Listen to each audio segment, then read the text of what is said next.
Hi everyone, this is Maya West of Moxie Lab. Our Moxie Lab philosophy is that your life reflects a daring purpose. Today we're going to talk about the idea of forgiveness and reconciliation. Forgiveness has been a big point for me personally in this last year for reasons both inside my family and out in the community, nationally. There's been a lot of ways that this idea of forgiveness has been tested. So that's what I love about getting to work with Moxie Lab, is that if I don't walk the talk, it's super obvious.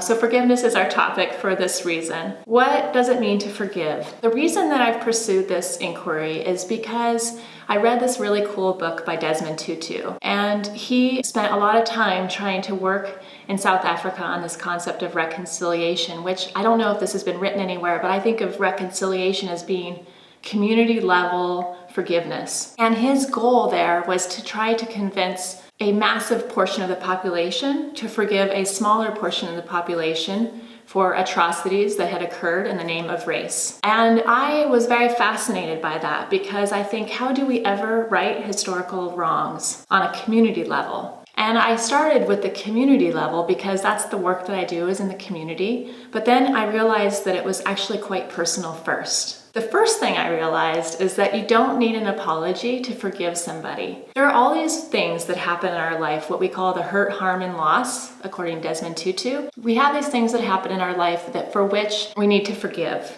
And often our reason for not doing that is that we're waiting for an apology. That probably will never come. And while we wait for that apology, we can just rest assured know that we don't have to forgive because we've never been apologized to. But what I recognized and dug really deep into Desmond Tutu's work, I recognized that there's never an apology to begin the cycle of forgiveness. When we have a hurt, harm, and loss in our life, and we can be personal or community, some wrong that needs to be righted, we have a choice in that moment to either decide to forgive or to seek revenge. When we seek revenge, we've decided that that other person is not as human as we are, that they are either mean or stupid or some other reason that we've decided not to forgive them. And when we do that, we are immediately stepping out of our ability to forgive. Because when we choose to forgive, the first thing is that we recognize our shared humanity. For even the people who have committed the most awful harms, we have to recognize that we truly, at the end of the day, we are both human beings who have had certain things happen in our life for which we have arrived to where we are today. The idea of cycle of forgiveness is that we start with that shared humanity. And we don't need to necessarily be a glutton for punishment. Like, we don't have to go back in and get harmed again. But at the end of the cycle of forgiveness, we get to decide whether we reinvest in that person or we release them. And that, in my own personal life, has been an incredible thing to learn from, which is that we get to choose at the end of the day whether we do that with somebody or not. And if we apply that idea of forgiveness to the community, we're talking about reconciliation. And in our company, what we're looking at is, how do we show up at the table when there's a challenge? And what are our preconceived notions? What are our biases? And what is the historical context for being in that room, in that moment, in that day? And what I've learned from this forgiveness cycle and the idea of reconciliation is, not only is it the hurt, harm, and loss that has happened during our lifetime to us personally, but it's also the hurt, harm, and loss that we've inherited from generations going back to the beginning of time. My family are survivors of some pretty horrible atrocities that happened during World War II. And what I am so fascinated by is what that has taught me in my genetic memory about how I handle what I think is an oppressive situation or a harmful incident.